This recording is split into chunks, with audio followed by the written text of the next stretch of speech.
Morning, sir. You're Lester Ballard. And Mr. Ballard, in cause number 24, DCCR 1882, you're charged with a second-degree felony offense of aggravated assault with a deadly weapon. That's from July 8th of 2024. Your indictment alleges that you were previously convicted of the third-degree felony offense of stalking on June 11th of 2007. And after that was final, you were convicted of the third-degree felony offense of assault with bodily injury on a family member, and that's from October 22nd of 2010. What that means is that if you go to trial and you're found guilty and those two prior convictions are true, then you would be considered a habitual offender with a minimum punishment of 25 years up to 99 years or life in prison. Do you understand? And I have here on the computer a plea bargain rejection that has your signature on it with Mr. Parker's that shows that the district attorney's office. Right off the bat, the judge lays down the charges, aggravated assault with a deadly weapon. But here's the kicker, because Lester has two prior felony convictions, the stakes skyrocket. We are talking about Texas habitual offender law, where the minimum sentence jumps to 25 years. That's not a slap on the wrist, that's practically a life reset. Has made an offer if you wanted to enter a plea of guilty, and that would be on count one only. To count one only, which is the second degree felony aggravated assault that you're charged with, and it would be for a cap of 5 years in prison, which means you would be leaving your punishment up to me. I couldn't give you more than 5 years if I accepted that plea agreement. I could give you 5, I could give you less. It would depend on the information that was brought to me at a sentencing hearing. You have every right to reject that and have a jury decide if you're guilty or not, and then let them decide your punishment. I just want to make sure you understand what the possible consequences are if you go to trial and what your options are. And do you understand all of that? And when I was speaking with him, I didn't want to sign it until I spoke with him. Okay. Sign it, he was going to tell you that I rejected it. Okay. That's why I wanted to speak with you to get a clearer understanding. Okay. All right. What do you not understand? I wanted to get a clear understanding of speaking with you about it. Okay. Because there was somebody that pulled a gun on me. So hang on. Here's the thing. I'm not going to talk to you about the facts of the case. All right, so that's what your attorney's for. That's what a jury's for. I relayed all this information to the district attorney's office, and they're aware of all this stuff. Okay, so Mr. Park, you've told him these things about what happened. He's told Mr. Smith. Mr. Smith's made his offer. You can either take it or let a jury decide. We're not going to negotiate. I'm not going to get into the negotiations because that's not the time to do it. I also don't want you to say anything on the record right now that would potentially hurt you later in a trial. Okay, so what I need to know is, do you want to accept that plea? Right, did you catch that? The prosecution offered a plea deal capped at just 5 years. For someone facing a possible 99 years to life, this is a golden ticket. But Lester's hesitating. He wants to get a clear understanding. Sometimes defendants think a plea is admitting guilt they don't want to accept, but in reality, it's often the only way to avoid rolling the dice with a jury. The agreement for a cap of 5 years, or do you want to let a jury decide? If you didn't do it, that's what juries are for, right? Okay, so you can't, if you plead, here's the thing, if you want to plead guilty, you're going to swear under oath that you're telling the truth. I'm going to ask you the question, are you pleading guilty freely and voluntarily? Are you pleading guilty because you did it? If you didn't do it, then that's what a jury's for. So do you want to reject that offer and go to trial? I was asking about the speedy trial as well. So we do not have any type of backlog here in this court. Cases are getting tried as quickly as we can possibly try them every single week. So every trial gets as speedy trial as I can possibly give it. All right? The reason why I asked that, because around people say they've been there 2 years in the county. There are different things in different cases that cause them sometimes to go longer. Sometimes it's a different court. Sometimes it's just the facts of the case. Sometimes it's DNA. But I can assure you that we will do it as quickly as we possibly can. All right. So do you want to reject that offer and go to trial, or do you want to accept the offer? in between now and whatever the street. I don't get to, situation is? nope, here's the thing. After today, if you place your case on the trial docket, my trial docket isn't somewhere where I put cases so that there's some more negotiation or you get a lesser deal later. Today's the day if you want to take a deal. If you don't, if it's on the trial docket, your choices are either going to be to plea open to me or to take it to trial. Because that's how I keep my trial docket moving so that it doesn't get too big and people aren't waiting on trial for a long time. Mr. Smith, is there any reason to believe that that offer would change? Okay, so the offer is what it is. Take it or leave it. What do you want to do? I'll take it, 'cause I'll be. I want to make sure you understand what you're going to do and say on the record to however.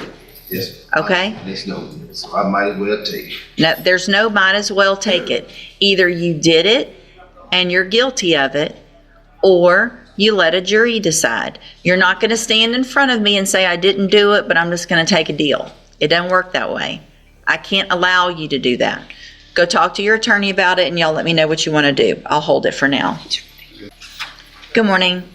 Here's where Lester makes the rookie mistake. He tries to explain the facts of the case directly to the judge. Big no-no. Judges shut that down fast because anything said on record can, and will, be used against you. Notice how the judge immediately redirects him back to his lawyer. You're Preston Fontinet?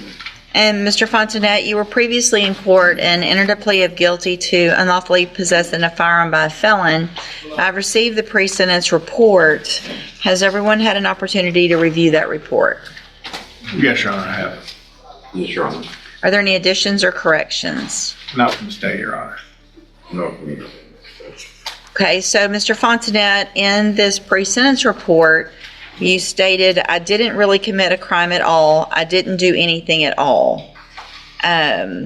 So if you didn't do anything and you didn't commit a crime, why did you plead guilty when you were here before?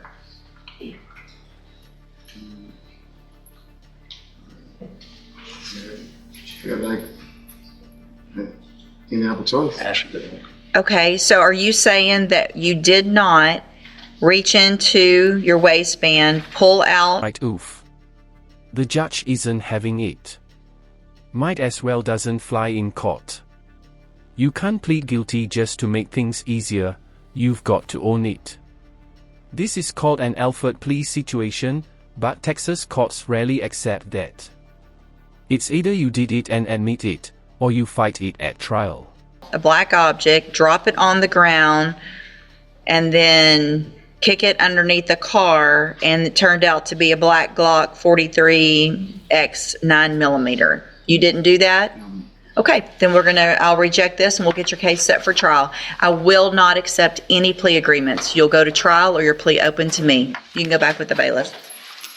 All right, sir, are you Lentavius Strickland?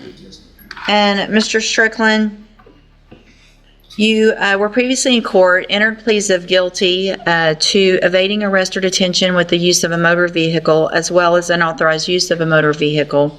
I've received the pre-sentence report and reviewed that. Has everyone had an opportunity to review that? Yeah, Your Honor. State has, Judge. Are there any additions or corrections? None more, Judge. Not from the state, Judge. In addition to that, I have reviewed your jail incident reports. Everyone's been given a copy of those as well. Have y'all both had an opportunity to review those? Yes, Judge. I have, but I don't remember. 4 fights. Yeah. Oh, yeah. You like to fight, don't you? You don't? You don't? Okay. I can tell you that I have people in front of me all the time, and they're not doing what you're doing.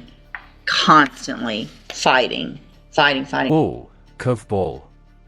Preston already pled guilty to gun possession, but now he's standing here saying he didn't commit a crime. Judges hate this. Once you plead guilty, you can't backpedal like that unless you have strong legal grounds.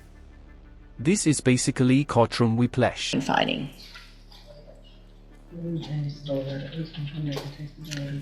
And the way these reads, it does not necessarily show that you weren't the aggressor. It doesn't show either way on some of them, but it looks like these were some pretty mutual things going on, specifically finding places to fight, getting in the bathroom to fight, so you can't.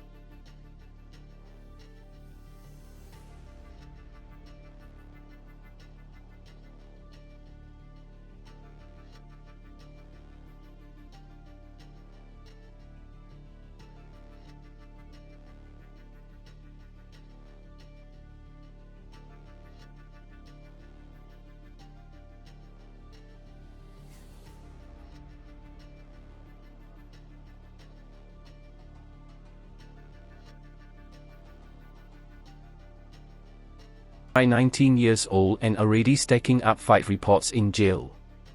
The judge is calling it like it is. This kid seems to be chasing trouble. And here's something important: behavior while awaiting trial or sentencing can absolutely influence how harshly the judge comes down on you.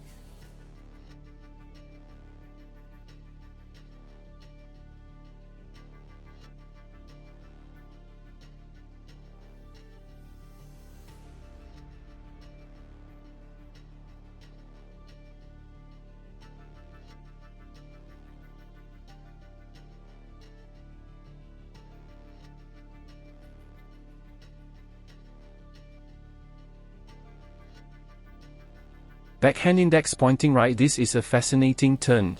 Rather than just locking Lentavius up, the judge orders him into ISF, a cognitive rehabilitation program.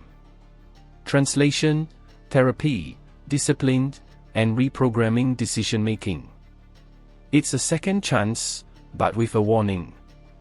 One slip up, and he's facing the full 10 years.